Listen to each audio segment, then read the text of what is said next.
Y'all know in 2024, I got no issue with Canelo Alvarez these days. I'm actually a Canelo fan these days.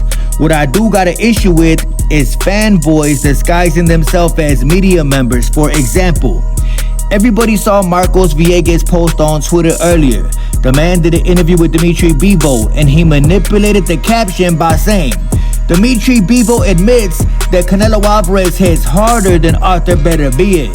Just be a man and say what you say. I knew immediately that the fanboy inside Marcos Villegas was superseding his intelligence. Marcos Villegas knows damn well that Canelo does not hit harder than Arthur Beterbiev.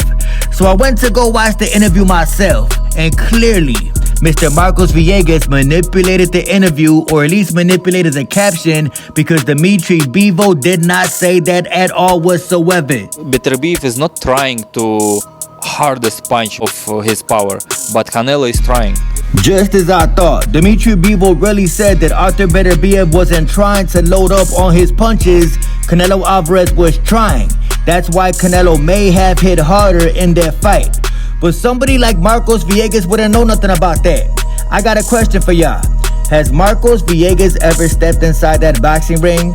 Or does the man just talk about boxing? Southpaw TV, it's At no point during the interview did Dimitri Bivol say that Canelo Alvarez hits harder than Arthur Beterbiev, because it's just not true. Marcos Villegas, turn your fanboy down. Southpaw always got some bullshit he want to start. And Tank Davis' next victim, Mr. Lamont Roach, was trolling Gervonta Tank Davis today at the Baltimore Ravens game at Baltimore Ravens Stadium. The man pulled up acting like he gets love in the city of Baltimore, Maryland. Hey yo, Lamont Roach, bro, this was kinda corny. Nobody believes that people actually love you in the city of Baltimore, Maryland. When you fake tough. Hey yo, Lamont Roach, bro, I could understand if you pulled up to Gervonta Davis' old block in Baltimore, Maryland. I could understand if you pulled up to Gervonta Davis' gym in Baltimore, Maryland. You went to a football game, bro. Ass whooping. Some weirdo on Twitter by the name of No Excuses tweeted out, "We whipping DC ass for the rest of the year. Ravens today, Tank in December." Lamont Roach responded back with, "This shit different over here." Gervonta Davis seen the tweet and immediately the man said, "Yeah, you asking for it." Mediocre. Lamont Roach, you are not a gangster, bro.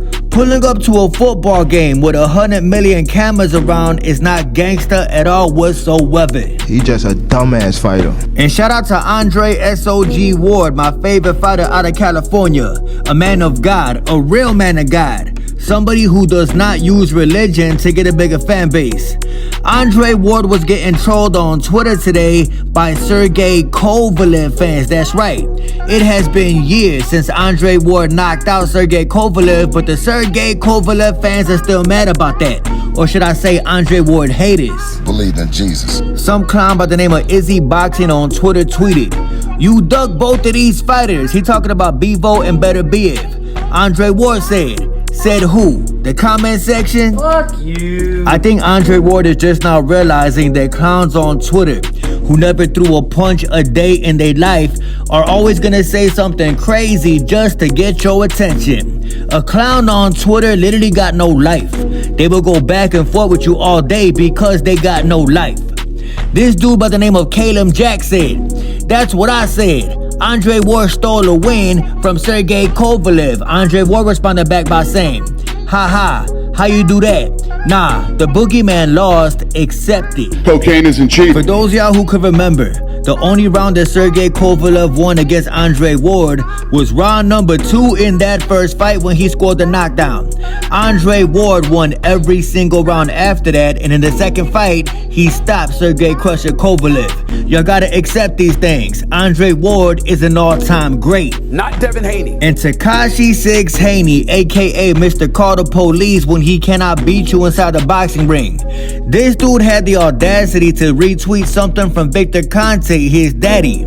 Victor Conte tweeted out, "The world of boxing knows that SNAC system boxers include 31 world champions.